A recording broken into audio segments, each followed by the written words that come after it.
The elevator had no buttons. I noticed it the day I moved into the building, wedged between the stairwell and a maintenance closet on the 11th floor.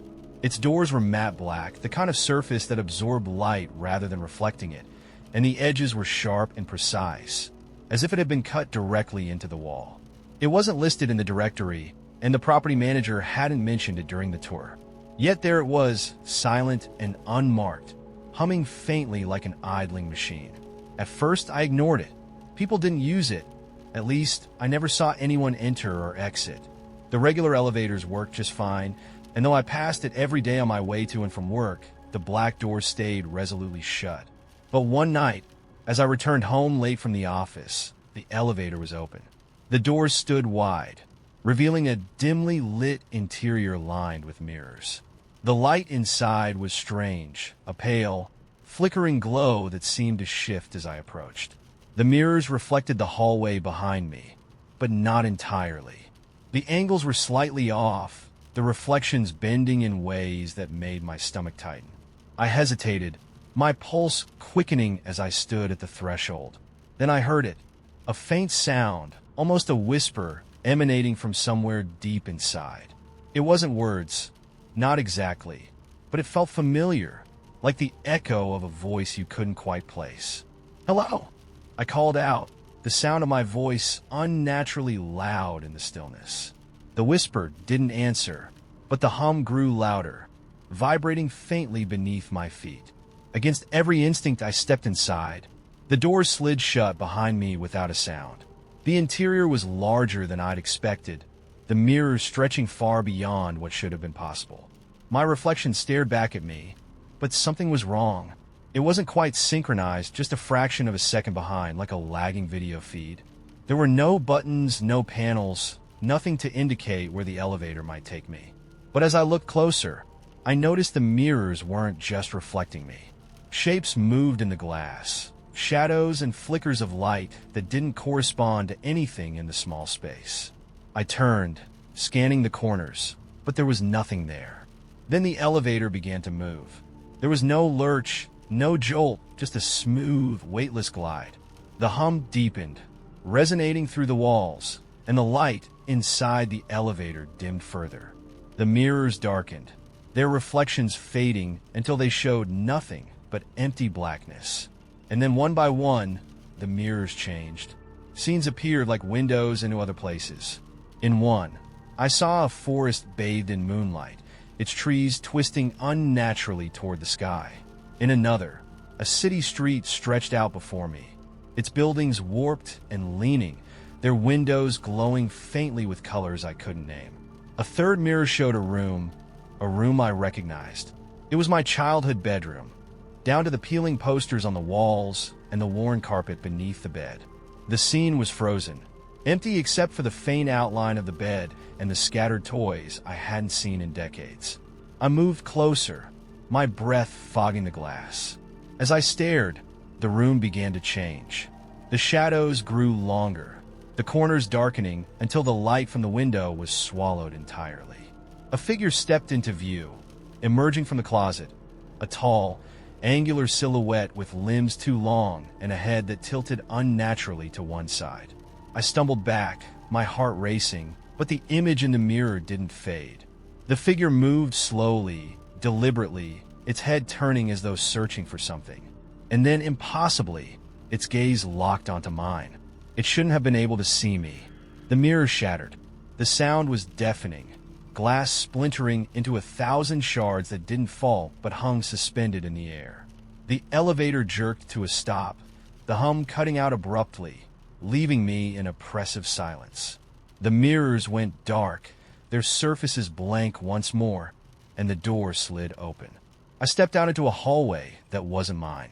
The walls were too tall, stretching into shadows above, and the floor was covered in tiles that shifted subtly underfoot, their edges rippling like water. The air smelled faintly of ozone, sharp and electric, and the only light came from a single, flickering bulb hanging at the end of the corridor. I turned back toward the elevator, but the doors were gone. The whispering returned, louder now, echoing down the hallway. It wasn't just one voice. It was many, layered and overlapping, speaking words I couldn't understand. I had no choice but to move forward. The corridor twisted as I walked, its walls bending and narrowing, the light at the end always just out of reach. The whispers followed me, growing louder with each step until they were all I could hear. And then the corridor opened into a vast, empty room. At its center stood a single chair, and on the chair sat a book. The book was old, its leather cover cracked and worn, and its pages glowed faintly in the dim light. I approached cautiously, the air around it heavy and still. When I opened it, the first page held a single line of text. "You've already been here." The whispers fell silent. I turned the page, and there was my life, written in precise, looping script. Every moment, every decision, recorded with painful accuracy. The pages turned on their own, flipping faster and faster, until they stopped on a blank page. A pen appeared beside the book, hovering just above the chair. The whispers returned, softer now, a question hidden in their layers. The pen moved, hovering expectantly. I reached out, my fingers brushing the cool metal. The whispers stopped, the silence absolute, and I began to write. The rain came down in sheets, drowning the streets in silver. Mallory had taken the long way home, a decision she immediately regretted as her boots sank into the shallow rivers forming along the cracked asphalt. Her coat was soaked through, and the wind snapped at her scarf like an angry hand. She was halfway down a narrow alley, hoping for a shortcut, when she saw it. The shop shouldn't have been there. It nestled between two brick buildings, its wooden sign swinging faintly in the storm. The Curious Merchant. The name was carved in an old-fashioned script, and the glass display window glowed faintly, a warm amber light spilling onto the wet pavement. She didn't remember this alley having shops. It was the sort of shortcut that promised dumpsters, graffiti, and broken streetlights, not quaint little storefronts. Mallory hesitated, rain dripping from her hood as she peered inside. The window displayed a collection of objects that seemed plucked from a dream, or perhaps a nightmare. An intricate clock with hands that ticked backward. A porcelain doll whose eyes gleamed too vividly to be paint. A silver compass that spun endlessly, refusing to settle. Her curiosity gnawed at her. She glanced at her watch. Nearly midnight. No way it was open. And yet, the door creaked open as she stepped closer. The bell above it chimed faintly, and the warmth inside wrapped around her like a blanket. The smell of old wood and something faintly sweet, like burnt sugar, filled the air. The shop was bigger than it had any right to be.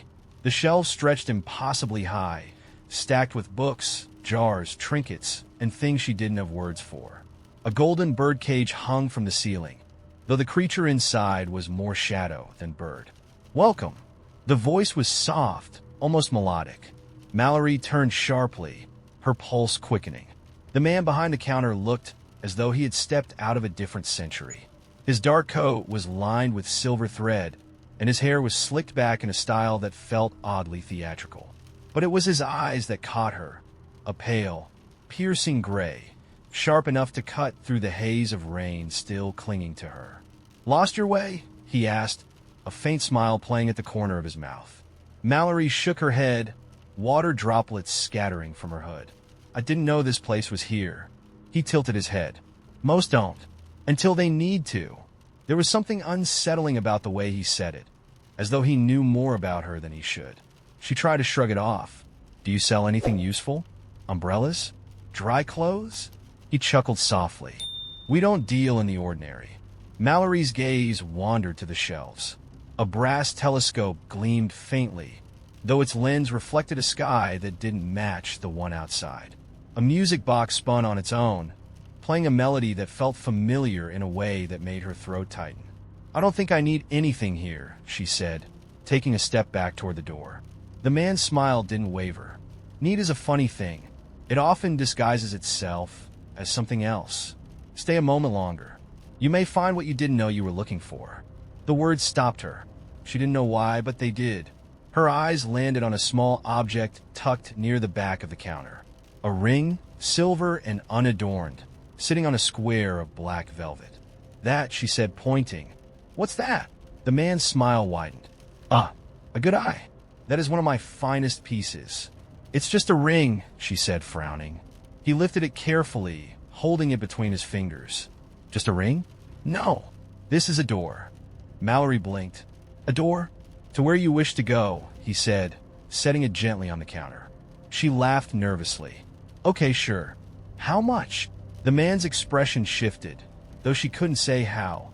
Only that the air seemed heavier, the warmth tinged with something colder. It isn't bought with money, he said. She hesitated. Then what? An exchange. Something precious for something you desire. Mallory felt a flicker of unease. What if I don't know where I want to go? The man studied her for a moment, then said, The ring will know. She should have walked away. Every instinct told her to, but her fingers moved of their own accord, reaching for the ring. It was warm, almost alive, the metal humming faintly against her skin. What do you want in return? She asked. The man's smile softened. A memory, one you won't miss. Mallory frowned. What does that mean? A small thing, he said. A fragment of a moment. A name. A face. Something you can part with easily. It sounded harmless. Ridiculous, even. Fine, she said, slipping the ring onto her finger. For a moment, nothing happened. Then the world shifted. The shop dissolved around her, the warmth replaced by something colder, sharper. She was standing in a field, the grass silver under a strange, shifting sky. The horizon flickered like static, and in the distance, a figure stood waiting. Mallory took a step forward, her heart racing. The figure turned, their features obscured by the strange light. Mallory, they called, their voice a question and a plea. She froze. She knew that voice. She knew it like the sound of her own name, but she couldn't remember who it belonged to. The memory was gone, and so was the ring. The figure began to fade, their form unraveling like thread, and Mallory's chest tightened with a pain she couldn't name. When she blinked, she was back in the shop. The man was gone. The shelves were empty, the golden light extinguished. The sign above the door was blank, and on her finger, the faint outline of where the ring had been still hummed, warm against her skin. The envelope arrived on a Wednesday, tucked under the windshield wiper of my car. I wouldn't have noticed it if the parking lot hadn't been nearly empty, the white rectangle stark against the dull gray of the afternoon drizzle. It had my name written on it in calligraphy, each letter sharp and precise, as though the writer had taken great care to get it just right. Inside was a single photograph, grainy and off-center, of a door I didn't recognize. The door was red, the paint chipped and weathered, with a brass handle polished to a faint gleam. At the bottom of the photo, in the same careful handwriting, were 4 words, "Find the key first." When I got home, I set the photo on the kitchen counter, waiting for him to notice. "What's this?" he asked, glancing at it as he unpacked groceries. "You tell me," I said. He frowned, holding the photo up to the light. "Looks like a door." "Brilliant observation," I said, crossing my arms. "Any idea why someone would leave this on my car?" He shook his head, setting the photo down.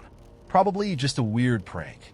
But there was something in his voice, too casual, too practiced, that made me suspicious. That night, I couldn't stop staring at the photograph. The door felt familiar in a way I couldn't place, like a face you recognize from a dream but can't quite name. The next day, another envelope appeared.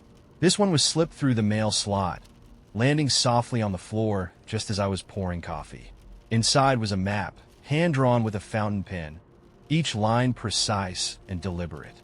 It wasn't a complete map, just a fragment, a winding path through a wooded area, marked with an X at the end.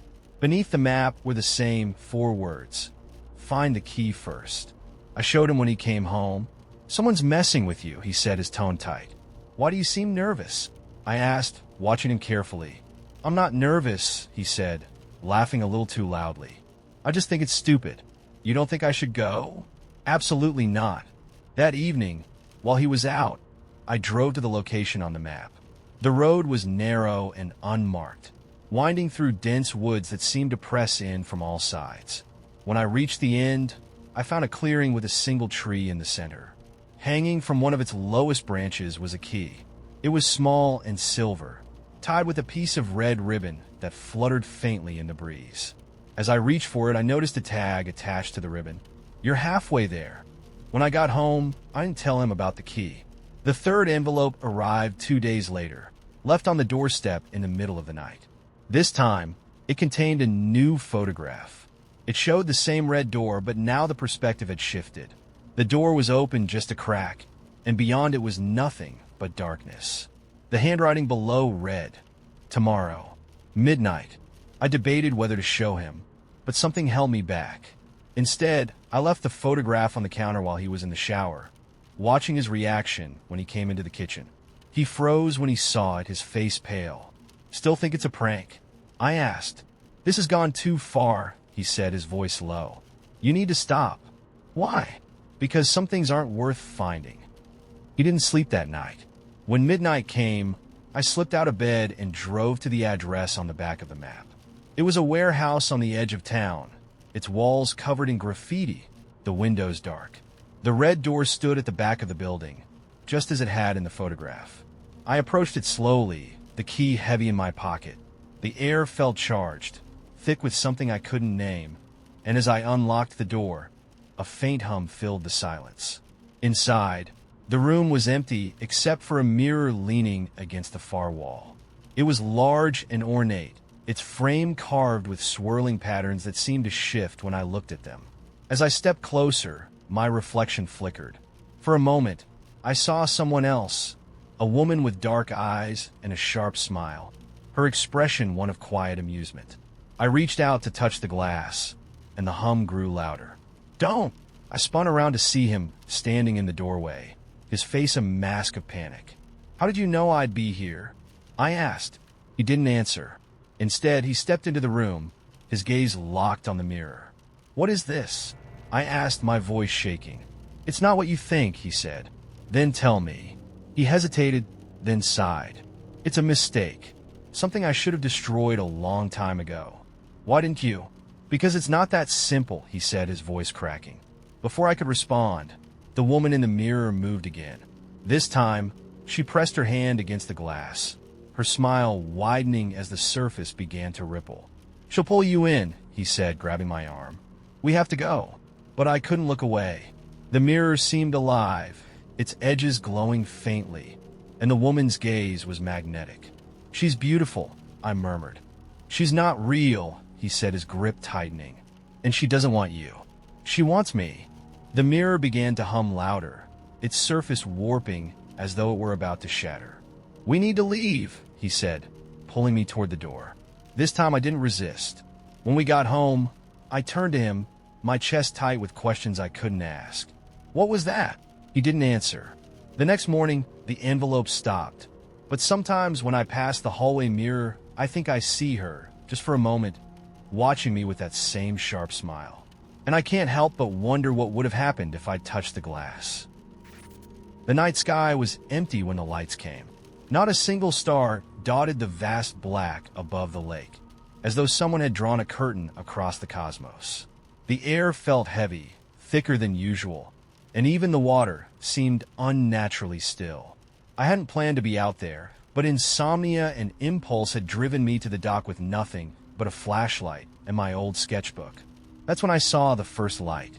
It wasn't bright, just a faint glow hovering above the horizon, pulsing gently like a distant heartbeat. I thought it was a plane at first, or a satellite, but it didn't move. It simply hung there, suspended in the void. And then another appeared, and another. Within minutes, the sky was alive with them. Dozens, maybe hundreds of lights, their colors shifting from gold to crimson to an icy blue. They moved in patterns, looping and weaving like dancers in a silent performance. I should have been afraid. Instead, I felt drawn to them, my breath catching in my chest as the lights began to descend. One by one, they dipped below the horizon, their glow casting faint ripples across the water. The largest of them lingered, hovering just above the surface of the lake, its reflection stretching like liquid fire.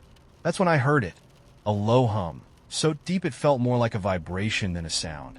It resonated through the dock, through my bones, pulling me to my feet. The flashlight in my hand flickered, its beam growing weaker with each passing second, until it sputtered out entirely. The sketchbook fell from my lap, forgotten, as the light rose from the water. It wasn't alone. Shapes began to form within the glow, tall, thin figures that seemed to shift and shimmer with the light. Their edges were fluid, their movements graceful but deliberate.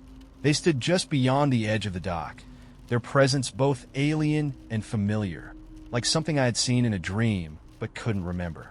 One of them stepped closer. Its form solidified as it moved, taking on features that felt almost human.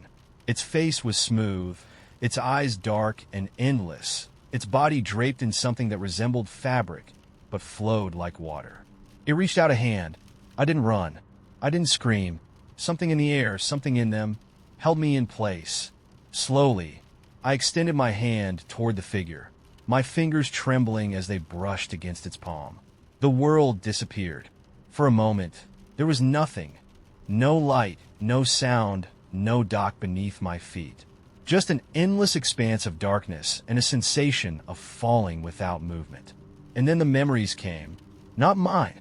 I saw worlds beyond comprehension, vast and intricate, filled with structures that defied gravity and creatures that shimmered like living light. I felt the weight of ages, a history that stretched far beyond anything I could grasp. And I saw the lake. It was there, always a constant in the shifting landscapes.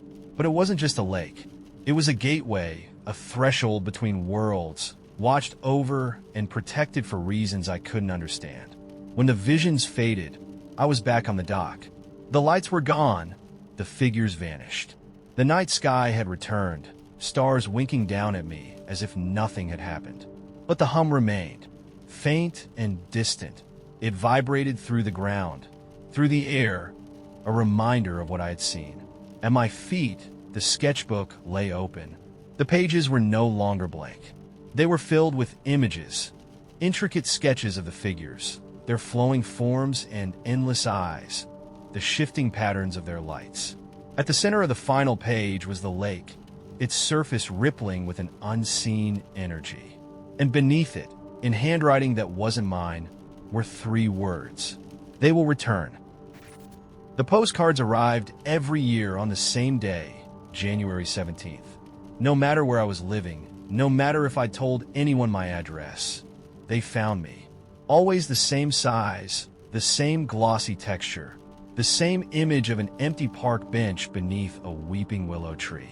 The back of the postcard was blank except for a single sentence. Don't forget where you left it. The first one came when I was 12. At the time, I thought it was a mistake, a strange piece of junk mail that had somehow slipped past my mother's vigilant sorting. I barely gave it a second thought before tossing it into the shoebox where I kept ticket stubs, pressed flowers, and other fragments of my childhood. But the postcards didn't stop. By the time I was 18, I had 7 of them. Same image, same message, same eerie lack of explanation. I asked my parents if they were sending them, but they only offered blank stares and reassurances. My friends thought it was hilarious, spinning stories of secret admirers or cryptic treasure hunts. I didn't think it was funny. The park bench in the photo was unfamiliar, and I'd never been to a place with a willow tree like that.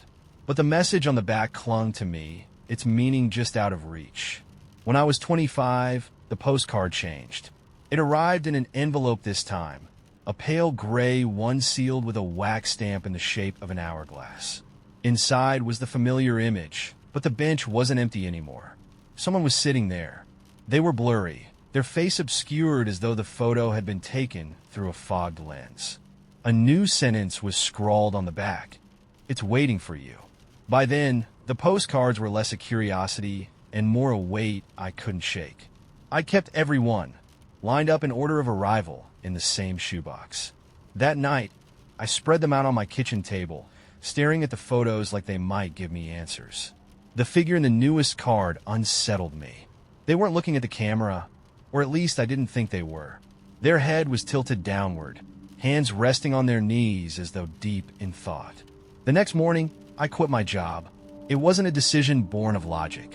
Something inside me snapped, and I knew, with a clarity I couldn't explain, that I had to find the bench. The search took years. I scoured parks and gardens, small towns, and sprawling cities, following leads that turned into dead ends. The bench never appeared, but the postcards kept coming. Each year, the figure in the photo grew clearer. By the time I was 32, I could see their face, a man with hollow eyes and a tired expression, his features eerily familiar. My features. The realization hit me like a punch to the gut. It wasn't just someone on the bench. It was me. That was the year I found it. The park wasn't on any map. I stumbled across it while driving through a forgotten stretch of countryside, a narrow dirt road leading to a grove of willows that swayed in an unseen breeze. At the center of the grove was the bench, exactly as it appeared in the postcards. And I was sitting there. The figure on the bench didn't acknowledge me at first. They eyes stared straight ahead, hands clasped tightly in their lap. The air around the bench felt heavy, humming with a faint vibration that pressed against my chest. "I've been waiting," they said without turning. Their voice was my own, but older, wearier, carrying the weight of years I hadn't yet lived. "What is this?" I asked, though my throat felt tight and dry. They didn't answer. Instead, they reached into their coat pocket and pulled out a small object. A key, tarnished and worn, its edges smoothed by time. "You left this here," they said, holding it out to me. "I didn't take it. I don't understand." "You will," they said, their gaze meeting mine for the first time. Their eyes were dark, empty of reflection, and yet filled with something vast and unnameable. The key felt cold in my hand, heavier than it should have been. As soon as I took it, the figure faded, dissolving like smoke into the breeze. The postcard stopped after that. For weeks, I carried the key with me, waiting for a door to appear, a lock to turn, a revelation to unfold. But nothing happened. Life continued, ordinary and mundane, as though the park and the figure on the bench had never existed. And then, on January 17th of the following year, I woke to find a single envelope on my kitchen table. Inside was a postcard. The bench was empty again. The back read, "Don't forget where you left it." The town wasn't on any map. I found it by accident during a road trip, taking a wrong turn off the highway while trying to dodge traffic. At first, it seemed like a pleasant detour. Rolling hills, quiet streets, and weathered signs pointing to Ridgefield, a place I'd never heard of. The town came into view just as the sun dipped below the horizon. Ridgefield wasn't much more than a few blocks of old brick buildings, their windows glowing warmly in the twilight. The streets were empty except for a lone man sweeping the sidewalk in front of a diner. He didn't look up as I passed. I was hungry, my legs stiff from hours of driving, so I parked outside the diner. The neon sign above the door flickered faintly. "Eat." Inside, the place felt frozen in time. A long counter with red vinyl stools, faded menus tacked to the walls, and a jukebox in the corner that hummed faintly but didn't play. The smell of fried food hung in the air, comforting and slightly stale. The waitress appeared from the kitchen, her smile too wide, her uniform crisp in a way that seemed almost artificial. "Evening," she said. "Just passing through?" "Yeah," I replied, sliding onto a stool. "Got a little lost." Her smile didn't falter. "Most folks do." She handed me a menu. The pages were sticky, and the options were basic: burgers, fries, pie. I ordered a coffee and a sandwich, trying not to think about how strange the place felt. While I waited, I glanced around. There were only two other customers, an elderly couple sitting in a booth by the window. They weren't eating or talking, just staring out into the street. The man's hand rested on the table, trembling slightly, while the woman's eyes never left the glass. "Long drive?" the waitress asked, setting the coffee down in front of me. "Yeah," I said, "heading up north." She tilted her head, her smile tightening. "Not much up north," she said softly. Before I could respond, the lights flickered. Just once, but enough to make me glance at the ceiling. The waitress didn't seem to notice, and neither did the couple. The coffee tasted wrong. Not bad, exactly, but off. There was a faint bitterness I couldn't place, something metallic that clung to the back of my throat. The food came quickly, a sandwich that looked fine, but tasted like the coffee. Not quite right. "Anything else?" the waitress asked. "No, thanks," I muttered, pushing the plate aside. Her smile lingered as she turned away, disappearing back into the kitchen. That's when I noticed the clock above the counter. The hands weren't moving. I stared at it, my stomach tightening. The second hand twitched faintly, but never advanced, stuck in a constant, repetitive motion. The elderly couple stood abruptly, the legs of their chairs scraping against the floor. They walked out without a word, their movements slow and synchronized, like they were following a script. The waitress returned, carrying a towel she didn't seem to be using for anything. "Everything okay?" she asked, her voice still sweet but sharper now, like she already knew the answer. "Yeah," I lied, pulling out my wallet. "Don't rush," she said, her smile faltering for the first time. The lights flickered again, and this time they didn't come back right away. The diner was plunged into darkness, the hum of the jukebox cutting out abruptly. When the lights returned, the waitress was gone. So was my car. I stumbled outside, my breath catching in my throat. The streets were empty, and the buildings seemed darker, their windows no longer glowing. I ran to where I'd parked, but the spot was bare. No tire marks, no broken glass, just empty asphalt. "Help you?" The voice came from behind me. It was the man with the broom, the one I'd seen sweeping earlier. Only now, the broom was gone, and his hands were hanging limply at his sides. My car," I stammered. "It was here." He tilted his head, his expression blank. "You don't need a car in Ridgefield," he said. "What?" "You're here now," he continued, as though that explained everything. "Best to settle in." I stepped back, my pulse racing. "I don't want to settle in. I need to leave." He smiled then, a slow, deliberate curve of his lips. "People don't leave." The lights flickered again, and the street seemed to warp around me, the buildings bending inward. I turned and ran, my shoes pounding against the pavement, the air growing heavier with every step. I didn't stop until I reached the edge of town, where the road I'd driven in on should have been. It wasn't there. Instead, there was only a wall of black trees, their branches stretching high and intertwining into a solid mass. Behind me, the lights flickered once more. The town was gone. In its place was the diner, the only building standing in an endless field of black. The neon sign above the door still flickered faintly, and inside, the clock was still ticking, but it was ticking backward. The clock on the wall had always been an oddity, but it wasn't until it stopped ticking that I realized something was wrong. It wasn't just any clock. It was antique, its brass pendulum gleaming in the dim light of the living room. It had been his grandfather's, passed down through generations, and he was meticulous about winding it every evening at 7. But on this particular Tuesday, I found the clock still, its hands frozen at 3:15. "Did you forget to wind it?" I asked when he walked in, his coat still damp from the rain.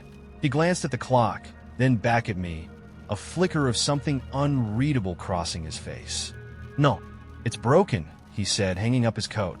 "That's not like you," I said, trying to keep my tone light. He didn't respond, brushing past me with a distant look in his eyes. Later that night, while he was in the shower, I opened the clock's glass face to inspect it. Inside, tucked between the gears, was a small piece of paper folded into a tight square. I hesitated before pulling it out, my pulse quickening. The paper was soft, worn at the edges, and when I unfolded it, I found a series of numbers scrawled in faint pencil. 45.2911 degrees north, 122.3879 degrees west.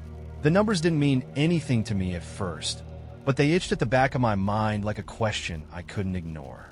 The next morning, I plugged the coordinates into my phone. They pointed to a patch of forest about an hour outside the city, a place we'd never been, at least not together. "Do these numbers mean anything to you?" I asked over breakfast, sliding the piece of paper across the table. He barely glanced at it. "No, looks like gibberish." "It's coordinates," I said, watching him closely, "to a forest near the river." He froze for the briefest moment before shrugging. "Weird. Maybe it was Grandpa's thing?" The explanation was plausible, but it didn't sit right. His grandfather had passed years ago, long before the clock came into our possession. That afternoon, while he was at work, I drove to the coordinates. The road narrowed as I approached the location, the trees pressing in on either side, their branches clawing at the sky. When I reached the spot, I found nothing but a clearing overgrown with wildflowers and moss. At the center of the clearing was a stone, its surface etched with faint, weathered markings. They weren't words, exactly, more like symbols, intricate and looping, like something you'd find in an old book of fairy tales. I knelt down, running my fingers over the grooves, and that's when I noticed a small indentation near the base of the stone, a perfect circle about the size of a coin. When I got home, I couldn't stop thinking about the stone. That night, I brought it up again. Do you know anything about the clock? Or about some kind of stone? He looked up sharply, his fork paused halfway to his mouth. Why would you ask that? I found a note inside it. Coordinates to a stone in the woods. His expression hardened, and he set his fork down slowly. You shouldn't have gone there. Why not?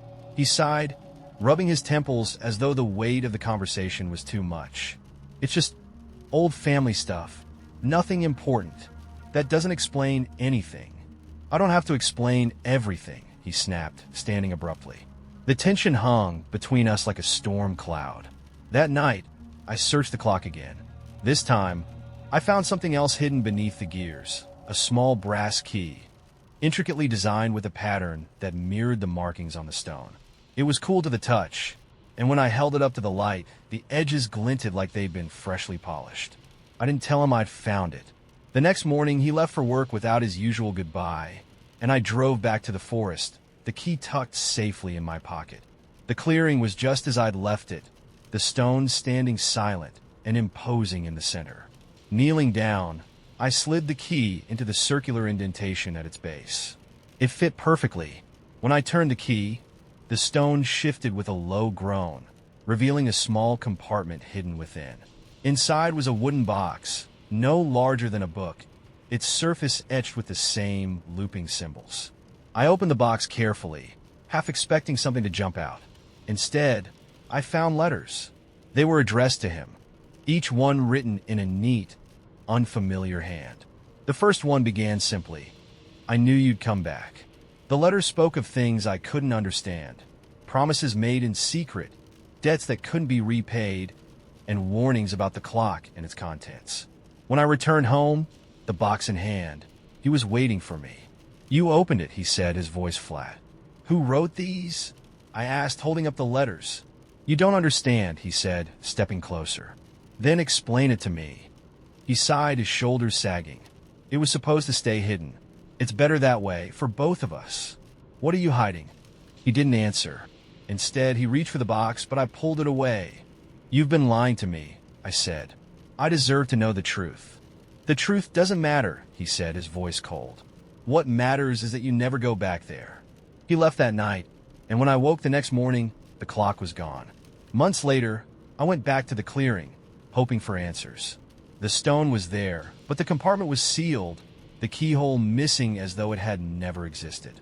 The wildflowers had overgrown the area, their petals bright against the mossy ground. And yet, as I turned to leave, I thought I heard the faint tick of a clock in the distance, echoing through the trees. The letter arrived on the first frost of the season. It was tucked into Iris's mailbox, a thick envelope with her name written in neat, calligraphic handwriting. She didn't recognize the return address, just a single word, Oberlin. The name stirred something faint in her memory, but she couldn't place it. Her fingers were stiff from the cold as she opened it on the porch. Inside was a single sheet of parchment, its edges faintly yellowed. The handwriting was delicate, precise, but the message itself was oddly simple. Your attendance is required. The ferry leaves at dusk. Beneath the text was a map, hand-drawn, by the look of it, and unlike any she'd ever seen. The contours of the land were strange, rivers twisting in impossible patterns, forests marked with names that sent a shiver down her spine. Iris should have ignored it, tossed it in the recycling bin, and gone inside to brew her tea. But she didn't. She found herself staring at the map, her eyes drawn to the tiny dock sketched at its edge. It was labeled Glenmere Pier, and beside it was a hastily drawn star. Her tea went untouched.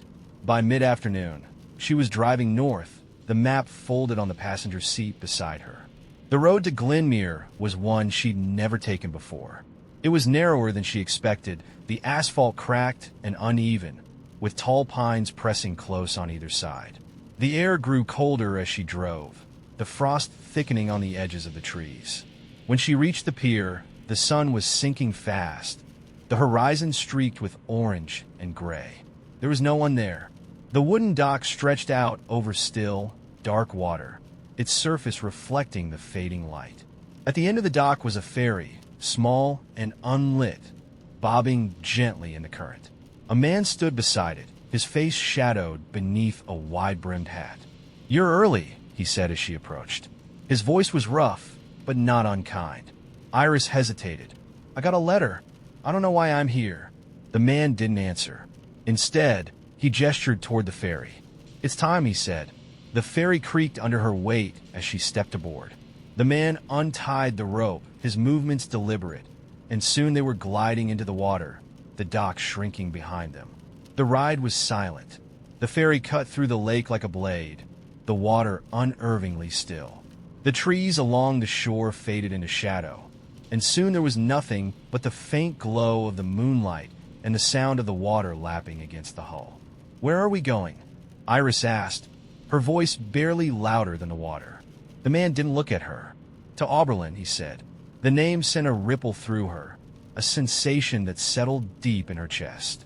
She didn't recognize it, not fully, but it felt like a word from a dream she couldn't quite remember. The shoreline appeared suddenly, as if the world itself had been waiting to unfold. The dock here was sturdier, lined with lanterns that cast a warm, golden light. Beyond it was a forest, the trees taller and darker than anything she'd seen before. The man didn't speak as she stepped off the ferry. He simply pointed toward the forest and turned the boat back toward the lake, vanishing into the mist. The path through the forest was marked by small lanterns, their flames steady despite the faint breeze. The air smelled of pine and something sweeter, a floral scent she couldn't identify. It was then she realized she wasn't alone. Figures moved among the trees, their forms half hidden by the shadows. Some were tall and thin, others bent and twisted, their movements smooth and soundless. They didn't approach, but she felt their presence like a weight in the air. The path ended in a clearing. At its center was a massive tree, its branches sprawling across the sky, its trunk so wide it could have swallowed a house. The ground beneath it was covered in soft moss, and nestled against the roots was a chair carved from dark wood. And in the chair sat a woman. Her face was pale, her hair long and silver, her eyes the color of amber. She wore a gown that seemed to shimmer with the light of the lanterns, and her hands rested delicately on the arms of the chair. "Iris," the woman said, her voice smooth and melodic. Iris's breath caught. "How do you know my name?" The woman smiled faintly, as though amused by the question. "You were called here. Do you not know why?" "No," Iris said, shaking her head. "I just got a letter. I don't know what any of this is." The woman tilted her head, studying her. "You carry something forgotten." Before Iris could respond, the woman gestured toward the mossy ground. "Sit," she said. Iris hesitated, then obeyed, sinking onto the soft earth. "Look around you," the woman said. Iris glanced at the forest, the figures still moving silently among the trees. "What is this place?" "Oberlin," the woman said simply. "What is Oberlin?" The woman leaned forward slightly, her amber eyes locking onto Iris's. "A place for the fractured, for what is left behind." The word sent a chill through her. "I don't understand." "You will," the woman said. The tree behind her began to hum softly, a sound so low it felt like it was coming from the ground itself. The lanterns flickered, and the figures in the trees stopped moving. The woman reached out, her hand impossibly steady. "Give it to me," she said. "Give you what?" "What you've carried. What has been buried inside you." Iris's chest tightened, her breath growing shallow. She didn't know what the woman meant, but something deep within her stirred, a weight she hadn't realized was there. "It's not mine," Iris said, her voice trembling. The woman's smile widened. "It never was." The hum grew louder, the tree's branches shifting as though in a breeze. The figures at the edge of the clearing moved closer, their forms solidifying into something sharper, their eyes glowing faintly. "I can't," Iris whispered. "You must," the woman said. And then Iris felt it, a pull, deep and unrelenting, as if the forest itself was reaching inside her. She gasped, her vision blurring, and for a moment she saw it, something dark and jagged, coiled within her like a shadow with claws. The woman's hand brushed her chest, and the weight disappeared. Iris collapsed onto the moss, her breath ragged, her body trembling. When she looked up, the clearing was empty. The woman, the lanterns, the figures, all gone. And behind her, the tree stood silent, waiting. The piano had no right to be there. It sat in the middle of the clearing, untouched by moss or weather, its black lacquer gleaming like it had just been polished. The surrounding forest stretched endlessly, its towering pines casting long shadows over the earth. Yet the piano seemed to exist in defiance of the wild. No leaves had gathered on its lid, no dirt smudged its keys. I had been hiking for hours when I stumbled upon it, the weight of my pack pressing into my shoulders. The trail had led me deeper than usual, past the familiar markers and well-worn paths, into a part of the forest I hadn't meant to explore. But the piano stopped me cold. There were no footprints around it, no sign of how it had come to rest in that clearing. It was as if the forest had grown around it, cradling it like a forgotten relic. I should have walked away. Instead, I stepped closer. The air grew heavier with each step. The usual sounds of the forest, bird song, the rustle of leaves, fading into an unnatural silence. My boots crunched softly on the forest floor as I approached, the piano's smooth surface reflecting the canopy above. When I reached it, I saw the note. It lay on the piano bench, a folded piece of parchment with my name scrawled across the front in looping, elegant script. I hadn't told anyone where I was going. My hands shook as I picked it up, the paper heavier than it looked, its edges rough against my fingertips. Inside, the message was brief, written in the same precise hand. "Play. You'll remember." My breath caught in my throat. Remember what? I hadn't touched a piano in years. Not since I was a child, when lessons with my grandmother had been both a joy and a chore. She'd always said music could unlock things, memories, emotions, even doors we couldn't see. I sat down, the bench creaking softly under my weight. The keys were cool beneath my fingers, their surface smooth and familiar. The first note rang out, pure and resonant, breaking the silence like a drop of water in a still pond. It wasn't a conscious decision. My hands moved on their own, coaxing a melody from the piano that felt both foreign and deeply, painfully familiar. The music wasn't mine. It poured from the keys, unfolding in waves that filled the clearing, each note pulling at something deep inside me. Memories surfaced in fragments. My grandmother's laugh, the scent of her lavender soap, the way her hands had danced over the piano with a grace I'd never mastered. But the memories weren't just mine. As the melody shifted, new images flickered through my mind. A man standing at a train station, his face shadowed by a wide-brimmed hat. A woman spinning in a meadow, her dress catching the light as though it were made of gold. A child's hand reaching for something just out of view. The notes grew darker, heavier, the melody twisting into something mournful. The air in the clearing thickened, pressing against my chest, and the forest around me seemed to fade, its edges dissolving into shadow. I tried to stop playing, but my hands wouldn't obey. The piano hummed beneath my fingers, its vibrations resonating through my bones. The images in my mind became sharper, more insistent. A door opening onto a staircase that spiraled into darkness, a key turning in a lock, a light flickering in the distance. And then I saw her. She stood at the edge of the clearing, her figure barely visible in the dim light.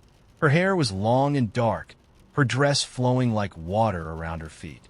She didn't move, but I felt her presence like a weight, her gaze fixed on me. The music faltered, the notes stumbling as my focus broke. My hands hovered above the keys, trembling, the silence in the clearing heavier than before. "Who are you?" I called out, my voice raw.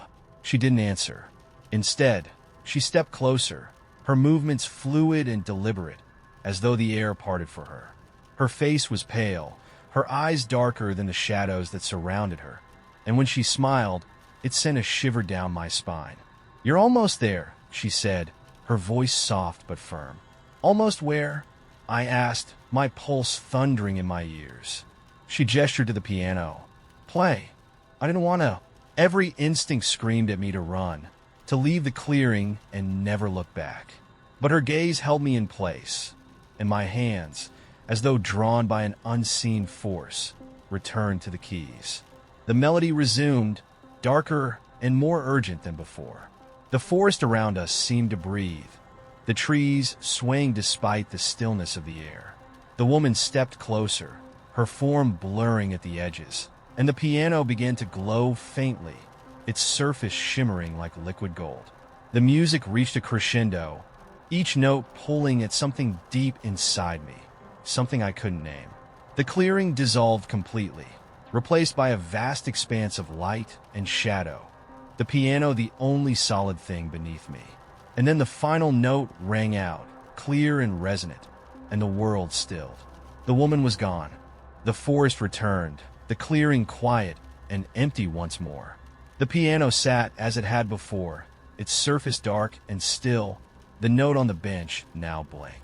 I stood on unsteady legs, the weight of the music still pressing against my chest. I didn't know what had happened or why, but as I walked away, one thought lingered in my mind, sharp and unshakable. I hadn't just played the piano had played me. The violin came wrapped in brown paper, left on May's doorstep without a note. It was raining the morning she found it, the kind of slow, steady drizzle that turned the world gray and quiet. May nearly tripped over the package as she stepped outside, her umbrella still unopened in her hand. For a moment, she stared at it, her breath fogging in the cold air. No return address, no markings, just her name, written in looping black ink that was too precise to be casual. Her first thought was that it had been delivered to the wrong house. But when she lifted it, a strange weight settled in her chest, recognition without memory. She brought it inside, the rain forgotten. The paper was thick, almost like parchment, and it tore easily under her fingers.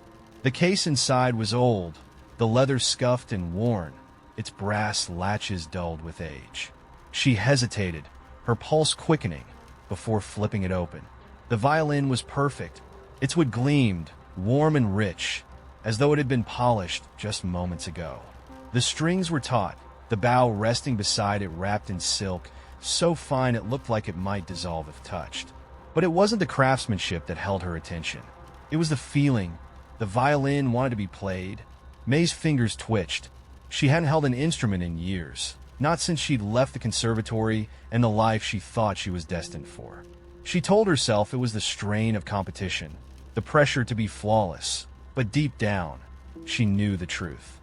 The music had stopped speaking to her. Until now, the bow felt natural in her hand, the weight of it grounding, familiar. She drew it across the strings experimentally, expecting the sound to come thin and brittle from years of disuse. But the note that filled the room was something else entirely.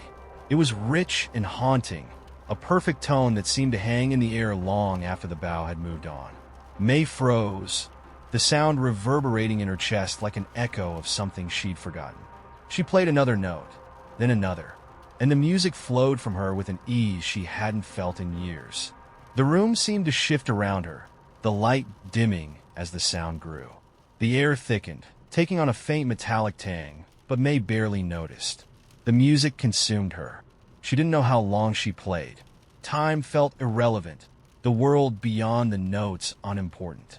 It wasn't until her arm ached that she lowered the bow, her breath coming in shallow gasps. The room was dark.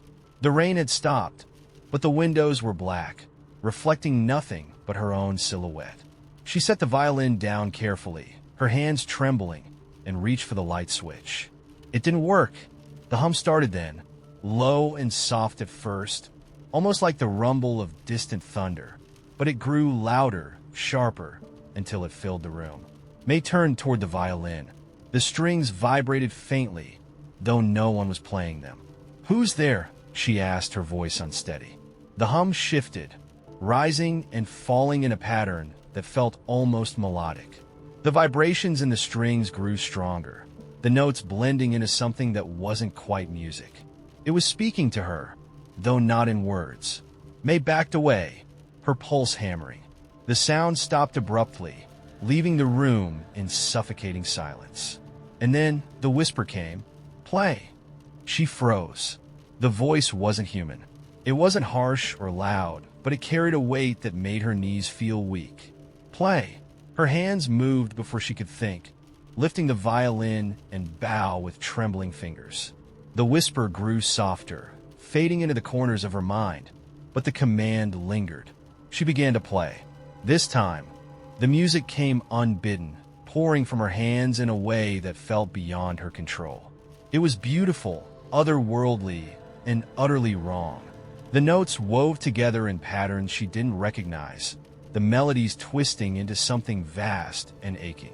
The room grew colder. The shadows in the corners deepened, stretching toward her as the music swelled. She tried to stop, to pull the bow from the strings, but her hands wouldn't obey. The shadows reached the violin first. They coiled around it like smoke, the wood darkening where they touched. The strings glowed faintly, their vibrations sending ripples through the air. The shadows crept along the bow next, up her arm, seeping into her skin like ink. May's breath hitched, her chest tightening as the music shifted again, sharper now, more desperate. And then she understood. The violin wasn't playing for her. It was playing through her. The realization struck like a knife, but it didn't matter. The music wouldn't stop, and neither would her hands. The shadows had reached her now, sinking into her chest, her lungs, her throat. Her vision blurred, the room dissolving into darkness and sound, until all that remained was the violin's song. When the music finally stopped, May was gone. The violin lay silent on the table, its strings faintly warm. The bow rested beside it, its silk wrapping slightly frayed. And on the doorstep, wrapped in fresh brown paper, it waited for the next player. The mailbox arrived in the middle of the night. When I woke up, it was just there, an old, rusted thing planted firmly at the edge of my front yard. The post was crooked, its black paint flaking off to reveal the weathered wood beneath, and the box itself leaned slightly to the left, as if the weight of years had bent it. I didn't have a mailbox.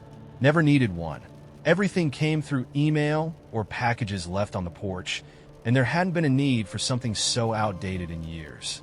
Yet there it stood, undeniable and defiant against the morning mist. I walked out to inspect it, barefoot and clutching my coffee like a talisman. The yard was damp, the grass slick with dew, but the mailbox was bone dry. Its flag was raised, the metal gleaming faintly as though it had been polished. Curiosity pulled me closer, and I tugged open the door. Inside was an envelope. It was pale gray, the kind of paper that felt thick and expensive under your fingers, sealed with a crimson wax stamp.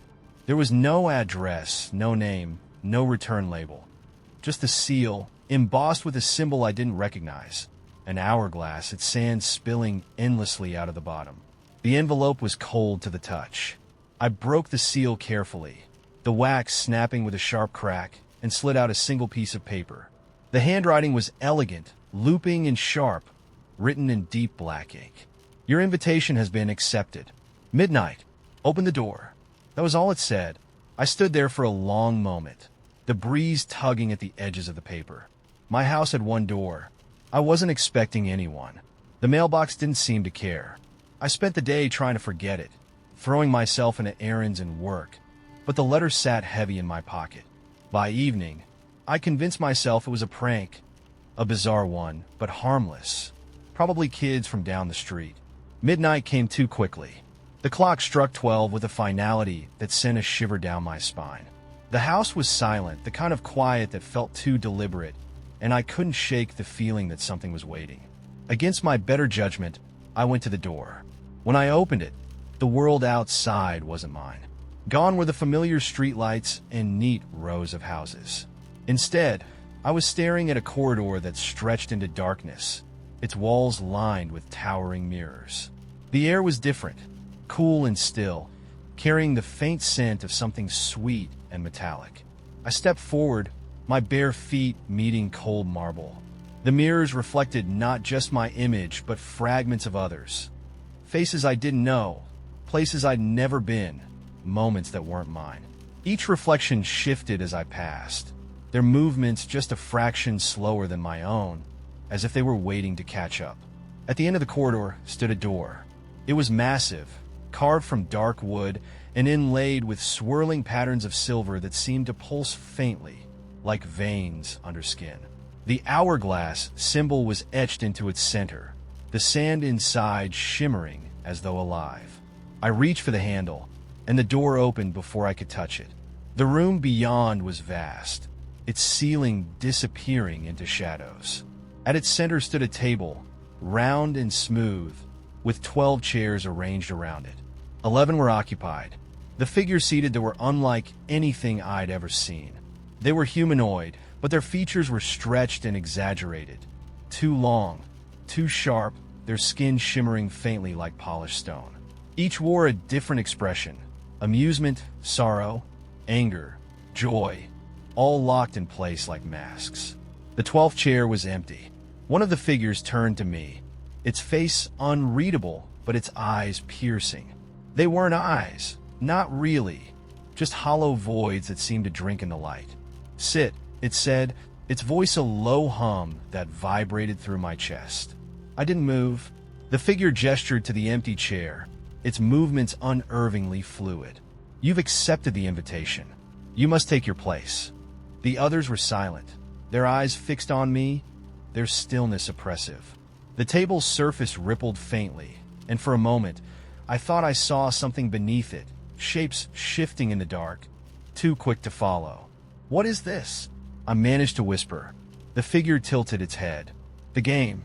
Your piece has already been chosen." It gestured again, and the surface of the table changed. Images swirled across it, fragments of my life flashing in and out of focus. A childhood birthday, my first apartment, the face of a friend I hadn't seen in years. And then the images grew darker. I saw places I didn't recognize, people I didn't know. A man standing at the edge of a cliff, his face hidden by shadows. A house consumed by fire, its windows glowing like eyes. A hand reaching out, clawed and desperate, before vanishing into the void. "This isn't mine," I said, stepping back. The figure leaned forward, its hollow eyes narrowing. "Not yet." The table's surface rippled again, and a single object rose from it.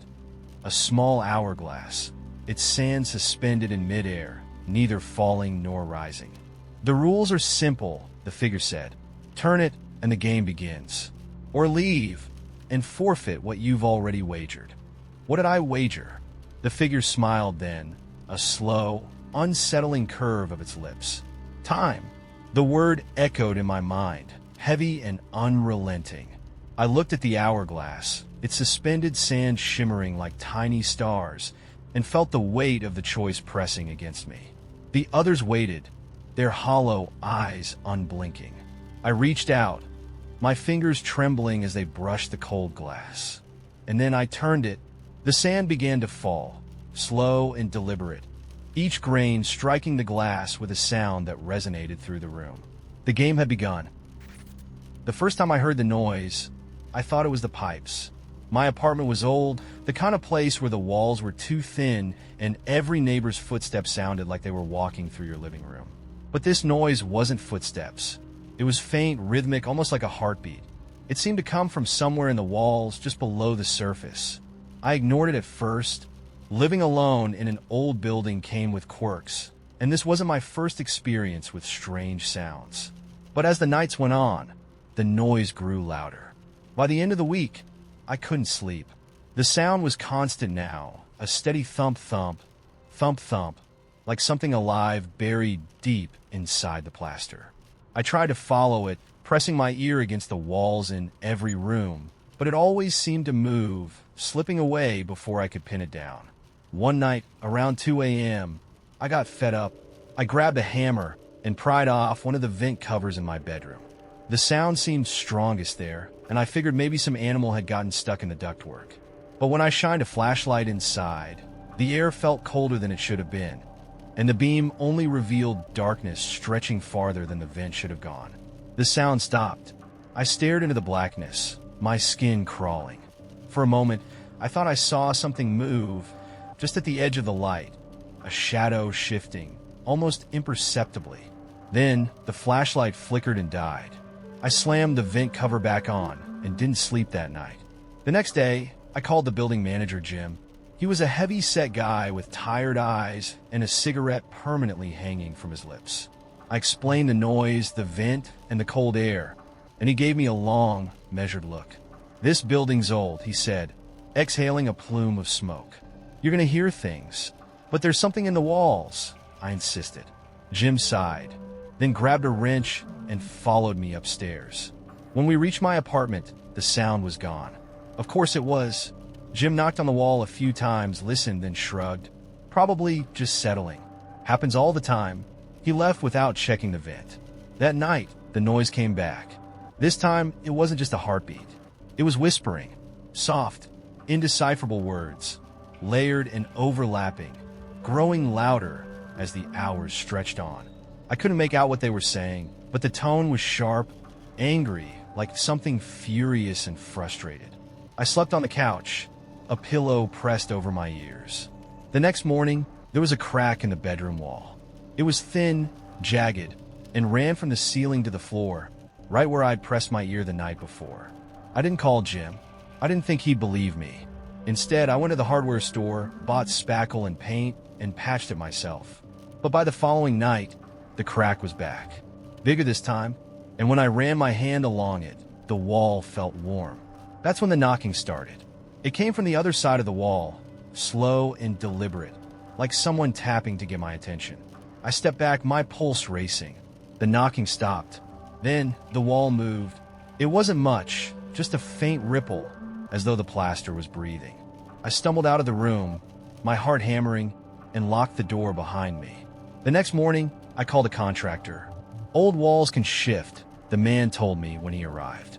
He poked at the crack with a screwdriver, then frowned. "That's strange," he muttered. "What?" He didn't answer. Instead, he pressed his ear to the wall, listening. After a moment, he stepped back, his face pale. "You're sure this is an interior wall?" he asked. "Yes," I said, confused. "Why?" He didn't answer. He just packed up his tools and left, muttering something about needing to check the blueprints. That night, I heard the knocking again. Only now it wasn't just on the wall. It was on the ceiling, and the floor, and the door. It came from everywhere at once, surrounding me, closing in. I grabbed my phone to call Jim, but the signal was dead. The lights flickered, and the air grew heavy, pressing against my chest. Then the whispering returned, louder than ever, and this time I understood. "Let us in." The wall in the bedroom cracked wider, the plaster crumbling away to reveal a black void beneath. From that darkness, something reached out. It wasn't a hand. It wasn't human. I ran. I don't remember leaving the apartment. I don't remember how I got outside. But when I looked back at the building, the windows of my unit were dark, and the whispering was gone. Jim called the next morning, asking why my door was open and the place empty. I didn't go back to explain. And sometimes, late at night, I still hear it. The knocking, the whispering, and the faint, steady thump-thump of a heartbeat that isn't mine. The job sounded perfect. Low effort, great pay, and all I had to do was sit in a control room and monitor security cameras at an old, decommissioned hotel. It had been shut down for years, but the property owners were using the site as storage until it was sold. My supervisor, Mr. Drake, had a bored, dismissive air about him when he walked me through the rules. Check the monitors every hour. Keep the logbook updated. And he leaned closer, lowering his voice. Never touch the controls for camera 4. "Why?" I asked, more curious than concerned. "It's broken. Glitches out sometimes." He straightened up, brushing off the question like it didn't matter. "Just leave it alone." With that, he handed me the keys and left. The control room was small, tucked into the basement of the hotel. The walls were lined with outdated equipment. monitors, switches, and dials that looked like they hadn't been touched since the 90s. A dusty logbook sat on the desk, its pages filled with tidy but sparse entries. The first few hours were uneventful. Most of the cameras showed empty hallways, storage rooms filled with old furniture, or the overgrown parking lot outside. The place was dead silent, except for the faint hum of the monitors and the occasional creak of the building settling. Then I noticed camera 4. It wasn't like the others. Where the other feeds showed static angles of the hotel's decaying interior, camera 4 pointed somewhere that didn't make sense. The screen showed a dimly lit room I didn't recognize. The walls were bare concrete, and the floor was covered in a fine layer of dust. At the center of the room was a single chair, old and wooden, positioned directly beneath a flickering light bulb. I checked the site map pinned to the wall, but there was no room like that in the hotel. I leaned closer to the monitor, squinting at the screen. The camera feed was grainy, its image marred by faint static. For a moment, I thought I saw something, a shadow shifting in the corner of the room, just beyond the light's reach. I switched to another camera. The rest of the night passed uneventfully. It wasn't until my second shift that things began to change. At 11:45 p.m., I did my hourly sweep of the monitors. Camera 4 was still displaying that same room, but this time, the chair wasn't empty. Someone was sitting there. The figure was slouched forward, their head bowed, their face obscured by shadows.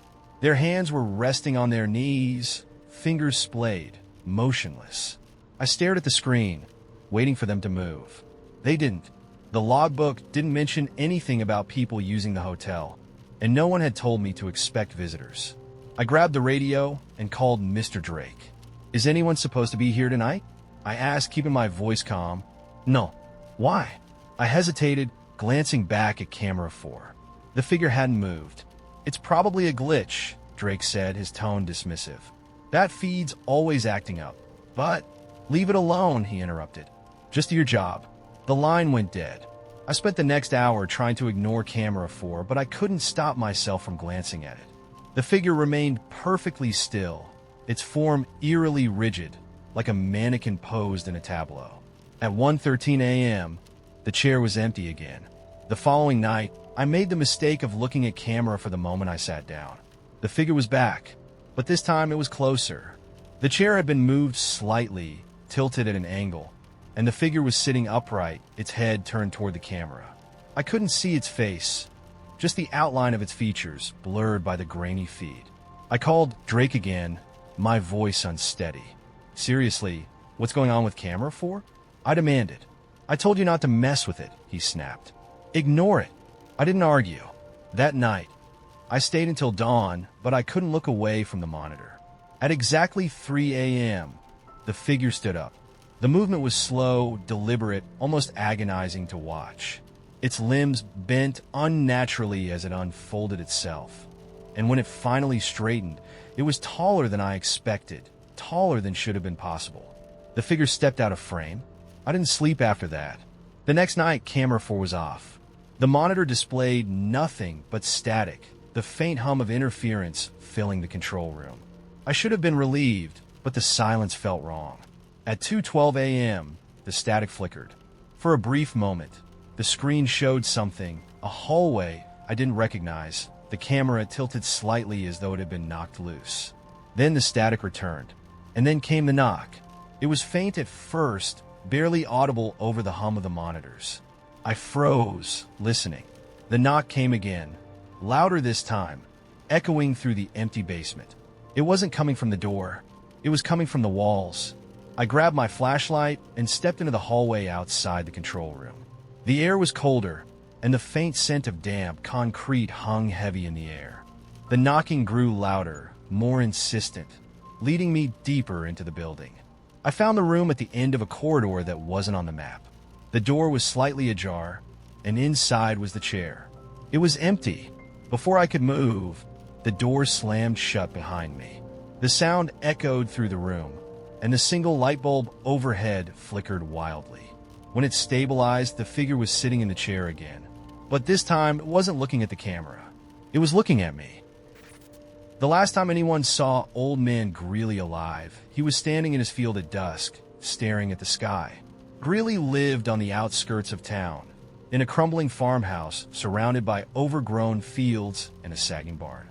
People whispered about him, of course, they always did.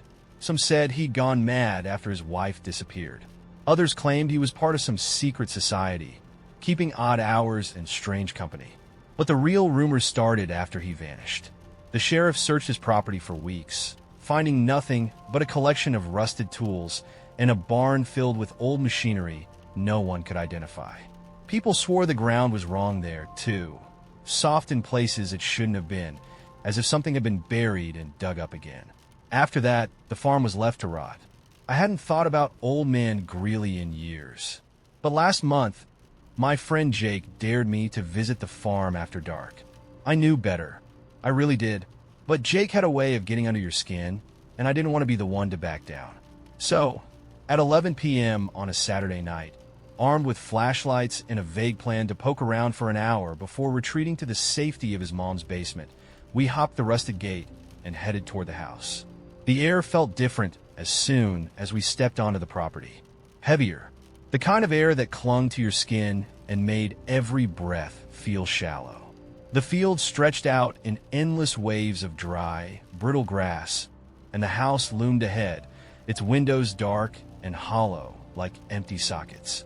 Jake was all bravado at first, cracking jokes about haunted barns and how we'd probably find a stash of moonshine instead of ghosts.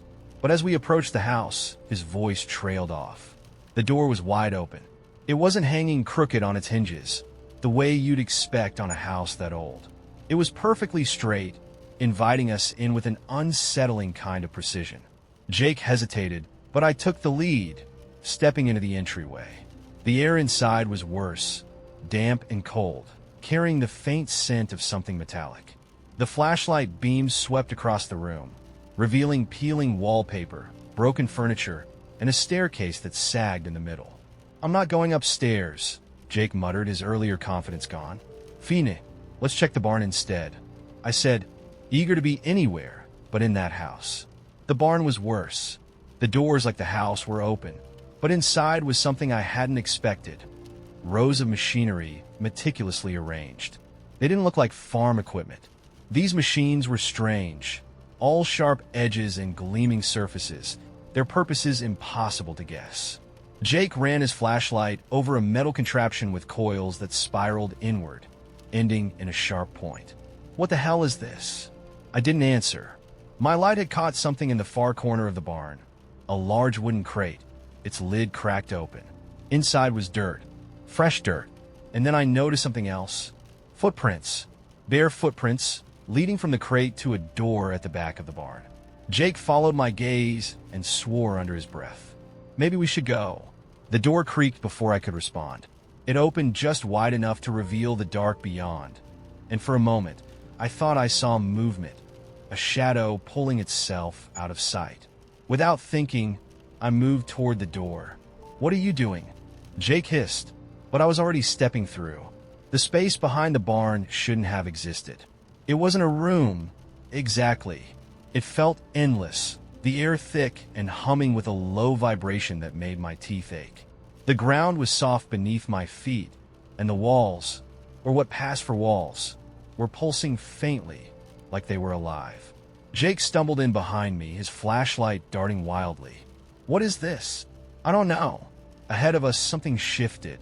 A figure emerged from the shadows, tall and impossibly thin, its limbs stretching unnaturally as it moved. Its face, or what should have been its face, was smooth, featureless, save for a faint glow where eyes might have been. Jake froze, and for the first time since we'd started this ridiculous adventure, I felt true, unshakable fear. The figure tilted its head, the motion slow and deliberate, as if studying us. Then it raised one hand, pointing toward the ground at its feet. There in the dirt was another crate. Jake grabbed my arm, whispering, "We need to leave. Now!" But I couldn't move. The crate began to shake, the lid splintering as something inside pressed upward. The hum grew louder, the vibrations rattling through my bones. And then the lid burst open. A hand emerged first, pale and clawed, followed by another. The thing that pulled itself out was human-shaped but wrong, its movements jerky, like a marionette on tangled strings. It looked at us with glowing, hollow eyes, its head twitching unnaturally. And then it smiled. Jake screamed, and the spell broke. We ran, stumbling through the barn, across the field, and over the rusted gate. Neither of us looked back. The next morning, I drove past the farm. The gate was closed, and the fields were still, as though nothing had happened. But last night, I heard something outside my window, a low hum, faint but steady. When I looked outside, I saw footprints in the dirt, bare footprints leading from the edge of the woods to my front door. The letter arrived in my mailbox on a Monday afternoon, tucked between a flyer for a pizza place and a credit card offer. The envelope was plain, no return address, my name handwritten across the front in neat, deliberate script. At first, I thought it was junk mail. The paper was thick, expensive, like something you'd expect from a wedding invitation. I opened it without much thought, pulling out a single sheet of paper folded into thirds. The message inside was short. You are invited. Your place is set. The hour is soon. There was no signature, no RSVP, nothing to explain who had sent it or why. I turned the envelope over, searching for clues. Nothing. The postmark was smudged, unreadable, and the stamp was one I didn't recognize. An unfamiliar symbol, circular and intricate, like a seal from a secret society. I put the letter on the kitchen counter and went about my day, trying to forget about it. But by the time the sun set, the letter was on my mind again. I don't know what drew me back to it, but I found myself rereading those words, over and over, the weight of their meaning sinking deeper each time. Your place is set. Set where? For what? That night, I had the first dream. I was sitting at a long table in an unfamiliar room. The table stretched on endlessly, disappearing in a shadow at both ends.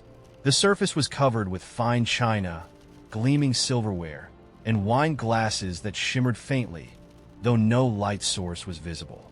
There were other people at the table, their faces blurry, their movements slow and unnatural.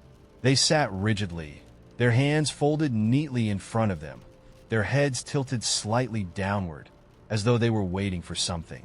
When I looked down, I realized there was a place set for me, too.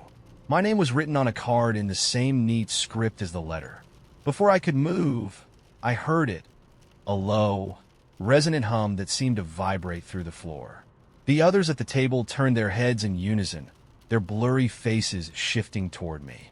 I woke up gasping, drenched in sweat, the hum still echoing faintly in my ears. The letter was gone. I searched the kitchen, the counters, the trash. It wasn't there, but in its place was something else, a second envelope. This one was identical to the first, the same thick paper, the same smudged postmark. I opened it with trembling hands, dreading what I might find. The message was different this time. You were late. Prepare yourself. That day, I couldn't focus on anything. Work passed in a haze, the letter's words burning in the back of my mind. I didn't tell anyone about it. What could I say? That I was receiving cryptic invitations to an event I didn't understand? That night, the dream returned. The table was the same, endless and opulent, the blurry figures seated in their rigid postures. This time I recognized something new, the air. It was heavy, thick with a faint metallic scent that clung to my skin. The hum was louder now, pulsing rhythmically, vibrating in my chest. One of the figures across from me began to move. Slowly, unnaturally, its head jerked upward, and for the first time, I saw its face, or what should have been its face. It was featureless, smooth, pale, like melted wax, with faint impressions where eyes and a mouth should have been. Its head tilted, the empty hollows staring straight at me. When I woke, there was blood on my pillow. I didn't sleep the next night, or the one after that. The third envelope arrived regardless. This time, the message was shorter. Tomorrow. I threw the letter away, my hands shaking, but it didn't matter. The words were already burned into my brain. The dreams didn't wait for me to fall asleep that night. I saw the table every time I blinked, heard the hum in the silence between my thoughts. The faceless figures were everywhere, crowding the edges of my vision, their blurry shapes swaying gently as though caught in an unseen tide. And then the knock came. It was soft, polite, like the sound of a guest arriving at the door. My breath caught, the hair on my arms standing on end. I stayed frozen in place, staring at the door. The knock came again, louder this time. I wanted to ignore it, to hide, but my legs moved on their own, carrying me toward the door. My hand reached for the knob, trembling, my heart pounding in my chest. When I opened it, no one was there. But just beyond the threshold was a single object, a mask. It was simple, white and smooth, like porcelain, with no features except for two hollow eye holes. It looked almost fragile, but when I picked it up, it was heavier than it should have been. Inside the mask was a card. Put it on. I didn't, but the mask stayed with me, no matter what I did. When I left it on the counter, it reappeared on my nightstand. When I locked it in a drawer, it waited on my desk. When I threw it out, I woke to find it on my pillow. The dreams became worse. The table was no longer empty. The plates were filled with things I couldn't identify, glistening and raw, the scent of iron thick in the air. The figures were closer now, their heads tilted at unnatural angles, their faceless gazes fixed on me. And my place at the table was still waiting. The night after the mask appeared, I found myself standing in front of the mirror, holding it in my hands. I don't remember getting out of bed, don't remember walking to the bathroom. But when I looked at my reflection, I wasn't alone. Behind me stood the figures from the table, their blurry shapes crowding the small space. The hum was deafening now, a constant, bone-deep vibration that made it hard to breathe. And then, in the mirror, I saw myself put on the mask. It wasn't a choice. It was a command. When I woke, the mask was gone, but the table wasn't. I see it now, every time I close my eyes, every time I look too long in an empty room. It stretches endlessly, the plates gleaming in the flickering light, my place at the center waiting, always waiting. I think soon I'll take my seat. I didn't know my neighbor's name until after she disappeared. She lived across the hall in apartment 3B. I only saw her in passing, on the elevator in the mailroom. She was quiet, the kind of person who moved like a ghost through the building. I always meant to say something to her, something more than the awkward nods we exchanged. But I never did. The first sign something was off came late one night, when I heard her front door slam. It wasn't unusual to hear doors slamming in the building. The walls were thin, and people came and went at all hours. But this slam had a weight to it, a sharp finality that made me sit up in bed. Then came the sound of footsteps. They were hurried, frantic, pounding down the hallway. I waited for the echo to fade, for the silence to return, but it didn't. Instead, the footsteps stopped abruptly, right outside my door. I held my breath, the hairs on my arms standing on end. Knock. It was soft, hesitant, barely loud enough to register. I sat frozen, staring at the door, unsure if I'd imagined it. Then it came again, a little louder this time. Knock. Hello. I called, my voice shaky. No answer. The knock came a third time, louder still. I climbed out of bed and tiptoed to the door, peering through the peephole. The hallway was empty. When I opened the door, there was no one there. But on the floor, just outside, lay a small, crumpled piece of paper. It was folded neatly, the edges worn and soft, as though it had been handled many times. I picked it up, my fingers trembling, and unfolded it. The handwriting inside was hurried, uneven, as if it had been scrawled in a panic. There in the walls. The message made no sense.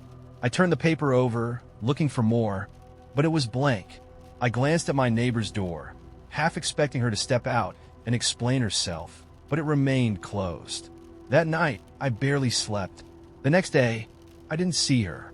Her mail was still in her box, untouched. I thought about knocking on her door, asking if she was okay, but the memory of that note held me back. On the third day, the smell started. It was faint at first, a strange, metallic tang that drifted through the hallway. I assumed it was the plumbing. This building was old, prone to leaks and weird smells. But by evening, it had grown stronger, sharper, clinging to the air like burnt copper. I knocked on her door. No answer.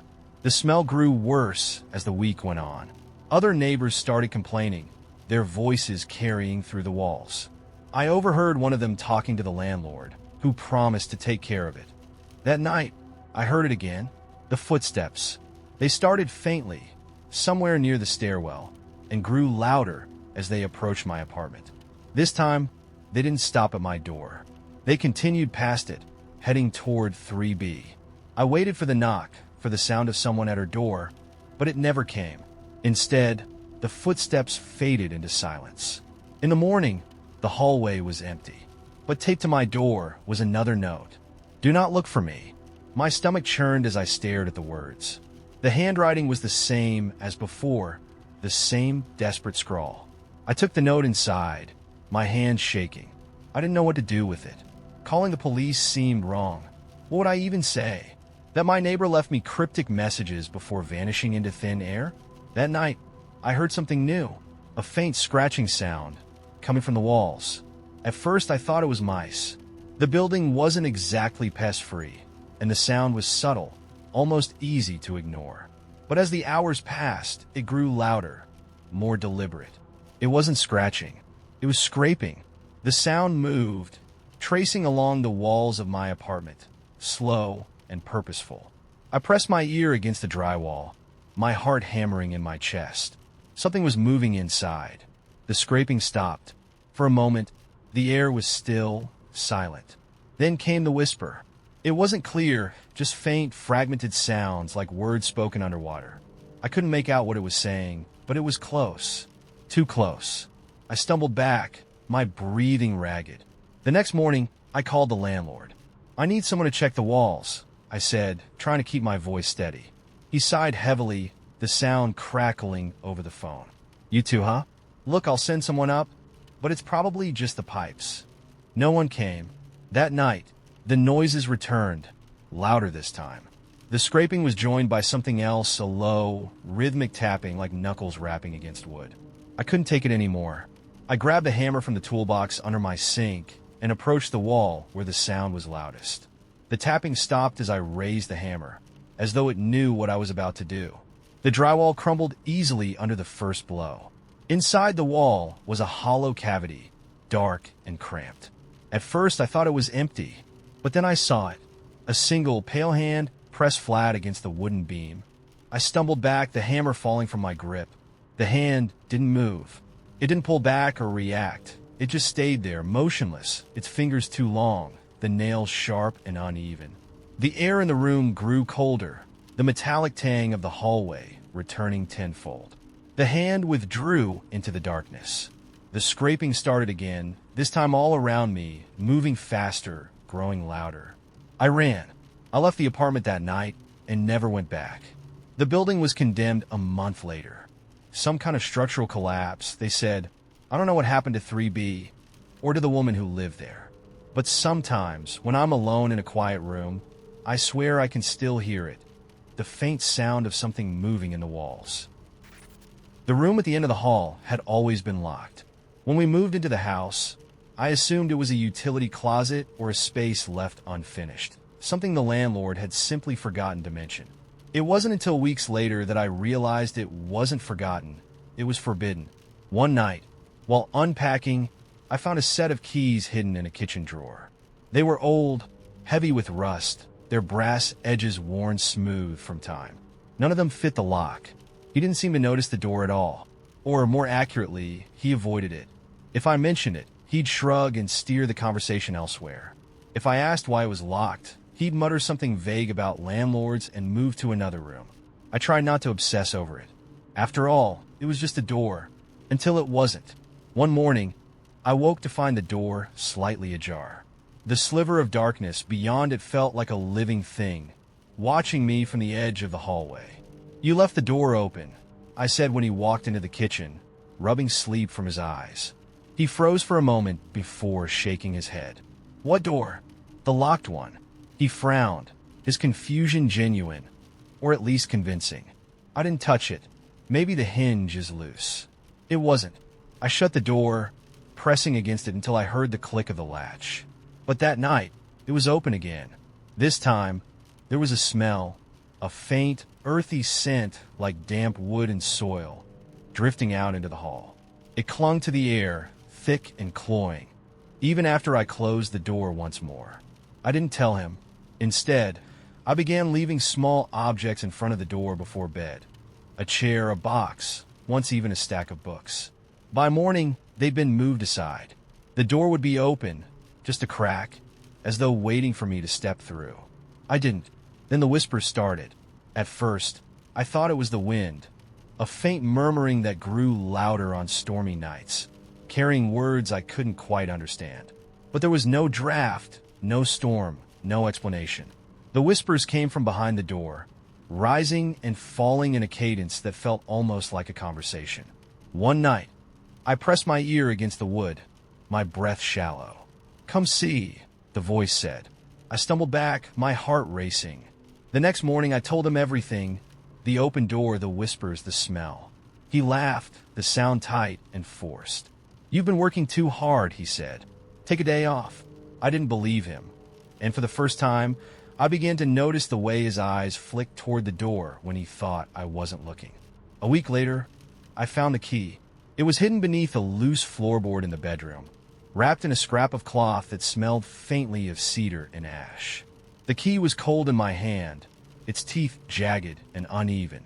When I confronted him, his reaction was instant.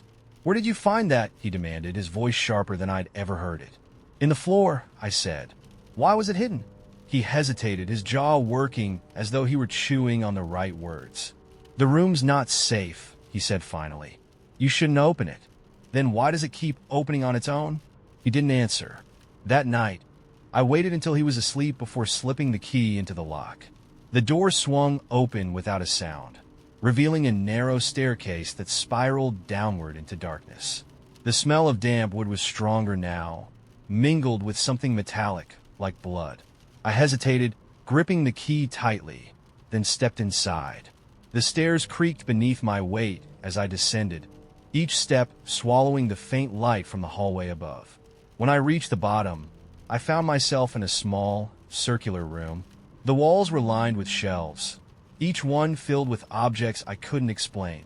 Jars of blackened roots, vials of shimmering liquid, bundles of dried flowers tied with twine. At the center of the room was a wooden table, its surface etched with strange symbols. And on the table sat a book. Its cover was bound in leather, its edges charred as though it had been pulled from a fire. The air around it seemed to hum faintly, the symbols on its surface glowing softly in the dim light. I reached for it, my fingers hovering just above the cover, when a voice echoed from behind me. "You shouldn't be here." I spun around to see him standing at the base of the stairs, his face shadowed, his eyes unreadable. "What is this?" I asked, my voice trembling. He didn't answer. Instead, he stepped closer, his gaze fixed on the book. "You should have left it alone. You've been lying to me. I was trying to protect you." "From what?" The room seemed to shudder, the air growing heavier. The symbols on the book began to pulse, their glow deepening into an angry red. "From this," he said, grabbing my arm and pulling me toward the stairs. I resisted, my eyes locked on the book. "What's in there?" "Something you don't want to know," he said, his grip tightening. But I couldn't leave. I yanked my arm free and turned back to the table, my hands closing around the book just as the room plunged into darkness. The last thing I heard before the floor gave way beneath me was his voice, low and desperate. "You've made a mistake." When I woke, I was back in our bedroom, the key still in my hand. The door at the end of the hall was closed, its surface smooth and unmarked. He was gone. I never saw him again, but sometimes, late at night, I hear the whispers return, soft and insistent, coming from somewhere just beyond the door. And every time, the voice is the same. "Come see." The town didn't appear on any map I checked, but I still found it, or maybe it found me. I was driving cross-country, taking a route that had seemed straightforward on my GPS, when the detour sign started. The main highway was closed, rerouted through miles of unfamiliar backroads. My phone's map app lost service somewhere after the third turn, and by the time I realized I was hopelessly lost, the sun was dipping below the horizon. That's when I saw the sign. It was old, the paint faded and peeling, but the words were still legible. Welcome to Halloway. A quiet place to stay. A quiet place indeed. The road led into a town that looked like it had been plucked from another era. Narrow streets lined with neatly trimmed hedges, houses with wraparound porches and wooden shutters, and a row of quaint shops with hand-painted signs. It should have felt picturesque, charming even, but something about it didn't sit right. There were no people. Not a single car drove past. No one walked the streets or sat on porches. The lights in the shops and houses were on, casting a warm glow into the growing darkness, but the place was eerily silent. I slowed my car to a crawl, scanning for any sign of life. My stomach twisted as I passed a diner with red, vinyl booze visible through the windows. Plates of food sat on the tables, steam curling upward. Cups of coffee waited, half full, but no one was there to drink them. The street ended at a small inn, its signs swinging gently in the breeze. The restful pines. I should have kept driving, but I was tired, hungry, and unease does strange things when paired with exhaustion. The inn's windows glowed invitingly, and I convinced myself that someone inside could point me back to the highway. The lobby was small and cozy, a fireplace crackling in the corner and a vase of fresh flowers on the desk. A brass bell sat beside an old-fashioned guest book. "Hello," I called out, my voice echoing slightly. A woman appeared from the door behind the desk, her smile broad and practiced. She wore a dress that looked straight out of the 1950s, her hair pinned up neatly. "Welcome," she said. "You must be tired from the road." Her voice was pleasant enough, but there was something about her eyes, bright, unblinking like a doll's, that made my skin crawl. "I think I'm lost," I said, forcing a polite smile. "Can you help me get back to the highway?" She tilted her head, her smile never wavering. "Of course, but it's late, and the roads can be dangerous at night. Why don't you stay here and rest? We have a lovely room ready." I wanted to decline. I wanted to get back in my car and drive until I found civilization. But my body betrayed me. The exhaustion hit like a wave, my legs weak beneath me. "Just one night," I said. She handed me a brass key with a number etched into it. 7. The room was small but clean, with a 4-poster bed and lace curtains that swayed gently, though the windows were shut. I locked the door behind me and collapsed onto the bed, too tired to bother unpacking. I didn't mean to fall asleep, but when I opened my eyes, the room was dark. The clock on the nightstand read 3:33 a.m. Something was wrong. The air felt heavy, oppressive, and the faint smell of burning would lingered in my nose. I sat up, my heart pounding, and froze. The door was open. I distinctly remembered locking it, sliding the chain into place. Now it hung ajar, the darkness of the hallway pressing against the frame. "Hello," I whispered, my voice barely audible. No answer. I grabbed my phone, fumbling to turn on the flashlight, but the screen stayed dark. Dead, though I'd charged it before arriving. The floor creaked outside, slow, deliberate. Is someone there? A shadow moved, faint but unmistakable, just beyond the door. I bolted from the bed, slamming the door shut and pushing the dresser against it. My hands shook as I locked the window, though I had no idea what good that would do. Then I heard it, a voice, faint and low, humming a melody that was achingly familiar. It drifted through the walls, the sound wrapping around me like a cold embrace. The song. It was my mother's lullaby, the one she used to sing when I was a child. "How do you know that?" I whispered, pressing my back against the wall. The humming stopped. Silence stretched, thick and suffocating. And then, from the other side of the door, a soft knock. "Let me in," a voice said, quiet and steady. It wasn't my mother's voice. The knocking grew louder, more insistent, until the door rattled against the dresser. I stumbled to the window, yanking it open and climbing onto the ledge. Below was an alleyway, narrow and dark, but it was better than staying in that room. I jumped, landing hard on the pavement. Pain shot through my ankle, but I forced myself to run. The town was darker now, the streetlights flickering like dying candles. Shadows moved in the corners of my vision, darting behind buildings and trees. The diner was still lit, the steam rising from the plates, but the windows were fogged and shapes pressed against the glass, faces distorted and wrong. I reached my car and fumbled with the keys, my hands trembling. The engine roared to life, and I sped down the road, not caring about the turns, just wanting to get away. When I finally stopped, dawn was breaking over an empty stretch of highway. I looked back, expecting to see the town in the distance, but there was nothing, just endless trees and the faint outline of mountains. My phone buzzed, the screen flickering to life.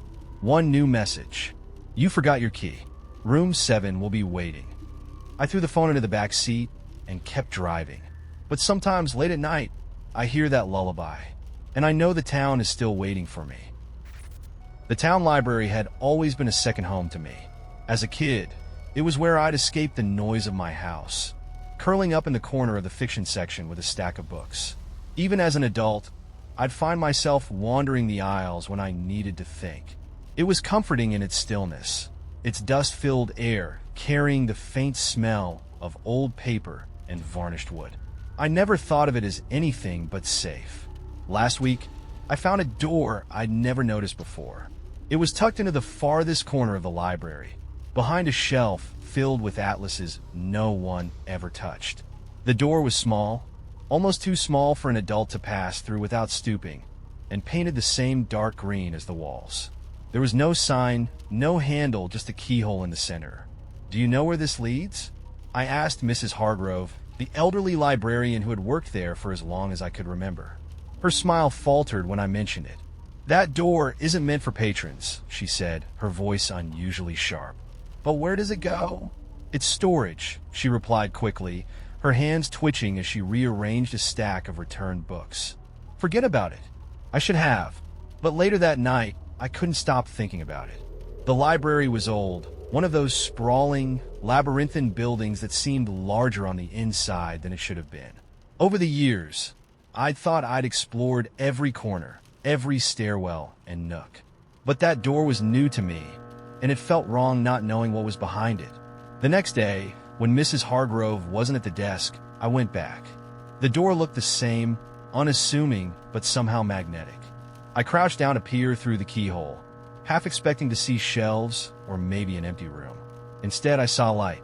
Not the artificial glow of a bulb, but a soft, flickering light like firelight. Shadows danced across the other side, their movements slow and deliberate, though I couldn't make out what cast them. I stood quickly, my heart racing. That night, I dreamed of the door. In the dream, I was standing in front of it, but it wasn't in the library anymore. It stood alone in a vast, empty field, its dark green surface untouched by the wild grass that swayed around it. The keyhole glowed faintly, pulsing like a heartbeat, and I felt an overwhelming urge to open it. When I woke, the urge hadn't left me. The library was quiet when I returned the next evening, just an hour before closing. The other patrons were scattered in the usual places. 2 students whispering over a textbook, an older man flipping through the newspaper. Mrs. Hargrove was nowhere in sight. This time, I was prepared. I'd brought a thin wire from an old toolbox, something I'd seen used in movies to pick locks. I wasn't sure if it would work, but the door wasn't particularly modern, and the lock looked simple enough. It took less than a minute. The door creaked open, revealing a staircase that spiraled downward into the dark. A cold draft rushed up, carrying with it the faint smell of smoke and something sweeter, like burnt sugar. I hesitated at the top, my breath catching. The flickering light I'd seen through the keyhole was gone now, replaced by shadows that seemed to shift and pulse with their own rhythm. I almost turned back, but curiosity pulled me forward. The stairs were narrow, the wood creaking under my weight. The deeper I went, the colder it became, and the air grew heavier, pressing against my chest. At the bottom, the staircase opened into a large, circular room. The walls were made of smooth stone, covered in intricate carvings that twisted and spiraled in ways that hurt to look at. In the center of the room stood a massive table, its surface covered in objects I couldn't identify. Glass vials filled with dark liquid, brass instruments with jagged edges, and a book so large it looked like it belonged in a cathedral. but it was what hung above the table that made me freeze. It was a mirror, suspended by chains that disappeared into the shadows above. The glass shimmered, its surface rippling as though it were water. When I stepped closer, my reflection didn't meet me. Instead, the mirror showed the library, but not as it was. The shelves were empty, the books scattered on the floor. The windows were shattered, and the air inside shimmered with heat, as though the room had been burned. And then I saw myself, or a version of me. It stood in the center of the wreckage, staring directly at me. Its face was almost identical to mine, but the eyes were wrong. They were empty, hollow. The figure raised a hand, and the glass rippled again. A voice, low and distorted, filled the room. "You shouldn't have opened the door." I stumbled back, my flashlight shaking in my hand. The carvings on the walls seemed to writhe now, their shapes twisting into forms that almost looked alive. The voice came again, louder this time, echoing from the walls and the mirror. "It's too late." The glass shattered. I don't remember running up the stairs, but I found myself back in the library, gasping for air. The door slammed shut behind me, and no matter how hard I pulled, it wouldn't budge. Mrs. Hargrove was standing at the desk, her face pale. "You opened it, didn't you?" she whispered. I didn't answer. The library closed the next day. The building is still there, its windows boarded up and its doors chained shut. But sometimes when I walk by at night, I see a faint glow coming from the farthest corner of the building, and I know the door is still waiting. The chessboard wasn't ours. It appeared one morning on the dining table, set up mid-game as though abandoned in the middle of a match. The pieces were ornate, their surfaces smooth and polished like they'd been cared for by a meticulous hand. White's queen was missing, toppled off the edge of the board and resting near a spilled salt shaker. I found him in the living room, sipping coffee and scrolling through his phone. "Did you bring this home?" I asked, holding up the queen. He glanced at it and shook his head. "No idea." "You sure it wasn't there last night?" "It wasn't. Probably a gift from your parents," he said with a shrug. "They're always leaving random things." The chessboard was too specific, too deliberate to be a casual gesture. My parents didn't play chess, and they hadn't visited in weeks. But he was already lost in his phone again, and I let it go, setting the queen back on the table. The next day, the board had changed. The white king was moved 2 squares forward, its new position forcing a checkmate I hadn't noticed before. I stared at it for a long time, the pieces perfectly aligned, the move so precise it felt more like a message than a coincidence. When he came into the kitchen, I gestured toward the board. "Did you touch this?" "Touch what?" "The chessboard." Someone moved the king. He leaned over, studying it briefly before rolling his eyes. "I haven't touched it. You know I don't play." "Then who's been moving the pieces?" "Maybe you forgot where they were?" he offered with a smirk, reaching for the fridge. That night, I couldn't sleep. My thoughts kept drifting back to the board, its quiet shifts like whispers I couldn't quite hear. By morning, another piece had moved. The Black Knight was now positioned beside the White King, as though guarding it. A note lay beside the board, written in bold, deliberate handwriting. "Keep playing." When I showed him, his reaction was immediate. "Just throw it out," he said, crumpling the note before I could stop him. "It's probably a prank." "A prank? From who?" "I don't know." "Neighbors? Delivery drivers? People leave weird things sometimes." His voice was too casual, too dismissive, and I could feel the edge of something unsaid hanging between us. The board stayed. Each day, the game progressed. A pawn was sacrificed. A rook shifted to the edge, creating a trap I wouldn't have seen if I hadn't studied it closely. And every morning, a new note appeared. "You're close. Don't stop now." He knows. The last one stopped me cold. I confronted him that evening, holding the note in one hand and the black queen in the other. "What does this mean?" He stared at the note, his jaw tightening. "What are you talking about?" "This." I placed the queen on the table. "You've been touching the board, haven't you?" "No," he said, his voice firm. "And if it's freaking you out, just get rid of it." Something in his tone cracked, and I saw it then, guilt or maybe fear, buried just beneath the surface. That night, I moved the pieces myself. I pushed the white queen into a daring attack, an impossible position no experienced player would make. I wanted to see if the board would change. By morning it had. The Black King was toppled, lying flat on the board as though defeated. Another note waited beside it, the handwriting sharp and angled. You've made your move. Now it's mine. I searched the house for him, my heart racing, but he wasn't there. His car was gone, his phone left charging on the kitchen counter. Hours passed before he returned, his shirt wrinkled and his face pale. Where were you? I asked, my voice sharper than I intended. Out, he said, brushing past me. Work stuff. On a Saturday? He didn't answer, disappearing into the bedroom without another word. That night I went through his phone. I'd never done it before, but the notes, the moves, the way his eyes darted toward the chessboard whenever he thought I wasn't looking, it all felt too deliberate to ignore. I found a single message chain, buried under a contact labeled unknown. Does she know? Not yet. Keep going. Don't slip up. My breath caught as I read the final message, sent just hours before. She moved the queen. It's over. When I looked up, he was standing in the doorway. You shouldn't have done that, he said, his voice calm but cold. Who are you talking to? I asked, the phone still clutched in my hand. It doesn't matter. He stepped closer, his eyes fixed on mine. What matters is that you were supposed to stop playing. I don't understand, I said, backing away. You will, he murmured. Soon. The next morning, the chessboard was gone. So was he. In its place was a single white pawn, balanced on the edge of the table.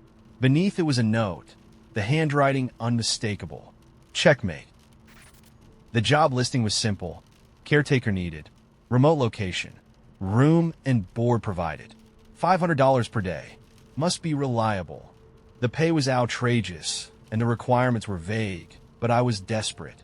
My inbox was overflowing with rejection emails, and my savings were vanishing faster than I cared to admit. The ad didn't even have a company name, just an email address to send a resume. When I got the reply, it was equally terse. A single sentence. You're hired. Be at the docks tomorrow at 9 a.m. I should have questioned it. Instead, I packed a bag. The boat ride to the island was uneventful. The captain didn't speak much, and I was too distracted by the rising silhouette of the island ahead. It was smaller than I expected, dominated by a single building, a tall, angular house perched on a rocky cliff. The house looked like it had been built in a hurry. The angles were sharp, almost jagged, and the windows were too narrow, giving it the appearance of something designed to keep people out or in. Just stay inside at night, the captain said as we docked. I opened my mouth to ask what he meant, but he was already untying the ropes, his gaze fixed on the water. The interior of the house was sterile. White walls, steel furniture, no decorations except for a few mirrors scattered throughout. There was a small kitchen, a bedroom, and a sitting area with a single chair facing a wide window that looked out onto the ocean. On the kitchen counter was a note. Asterisk caretaker duties. 1. Stay inside after sunset. 2. Do not open the door for anyone. 3. Cover the mirrors at night. 4. Never enter the basement. Asterisk. It wasn't the strangest job I'd ever taken, but it was close. The first day passed uneventfully. I explored the house, read a book I'd brought, and sat by the window, watching the waves crash against the rocks below. As the sun began to set, I followed the instructions, pulling thick cloths over the mirrors and locking every door and window. By nightfall, the house was completely silent. I sat in the chair, staring out at the black water. For a moment, I thought I saw something moving just beyond the edge of the waves, a shadow rising and falling with the tide. Then came a knock. It was faint, almost imperceptible, like someone tapping a single knuckle against the front door. I froze. The knock came again, louder this time. Hello, a voice called. It was soft, familiar. It was my mother's voice. I stood, my legs trembling. My mother had been dead for 3 years. Let me in, the voice said closer now. It's cold out here. I backed away, my heart racing. The door rattled slightly, as if someone was testing the handle. The voice shifted, growing deeper, rougher. You can't ignore me forever. The doorknob twisted, but the lock held. The knocking stopped. I didn't sleep that night. By morning, the house was quiet again. I opened the door cautiously, half expecting to find footprints in the dirt or some sign of whoever, or whatever, had been outside. But the ground was undisturbed. The next night was worse. This time, the knocking started at every door and window, a slow, methodical rhythm that circled the house. The voices followed. Not just my mother's, but my sister's, my best friends, people I hadn't spoken to in years. They all said the same thing. Let me in. I covered my ears, curled into a ball on the floor, and waited for dawn. When I finally fell asleep, I dreamed of the basement. In the dream, the door at the end of the hall was open, the darkness beyond it thick and alive. Something moved within, slow and deliberate, its form indistinct but massive. I woke up gasping, the sound of the knocking still echoing in my ears. The next day, I found another note on the counter. You're doing well. Don't go to the basement. The handwriting wasn't mine. I considered leaving, but the boat wasn't due back for another 4 days, and the island didn't have cell service. That night, I broke. The knocking started earlier, before the sun had fully set, and the voices were louder, more insistent. You can't hide forever, one of them growled, its tone vibrating through the walls. I grabbed a blanket, threw it over the last mirror I hadn't covered, and pressed my back against the bedroom door, clutching a flashlight like it was a weapon. The whispers began around midnight. They didn't come from outside. They came from the walls. Come downstairs, a voice hissed, low and serpentine. See what's waiting. I squeezed my eyes shut, willing the sounds to stop, but they grew louder, filling the room like a chorus of broken glass. And then I heard the creak of a door. When I opened my eyes, the bedroom door was still closed. But down the hall, the basement door was ajar. I don't remember getting out of bed. I don't remember walking to the basement. But when I came to, I was standing at the top of the stairs, staring down into the dark. The air was thick, heavy, carrying the same metallic tang as the ocean outside. Something moved below, a faint shuffling sound. Come down, the voice said again, clearer this time. I turned and ran. The rest of the night was a blur. When the sun finally rose, I found myself sitting in the chair by the window, the mirrors uncovered, the house silent once more. The basement door was closed, but now there was a new note on the counter. You've seen enough. The boat will arrive tonight. Don't look back. When the boat came, the captain didn't ask any questions. He just stared at the house as it shrank into the distance, his expression unreadable. I never found out who hired me, but sometimes late at night, I still hear the knocking, and I know the basement door is waiting.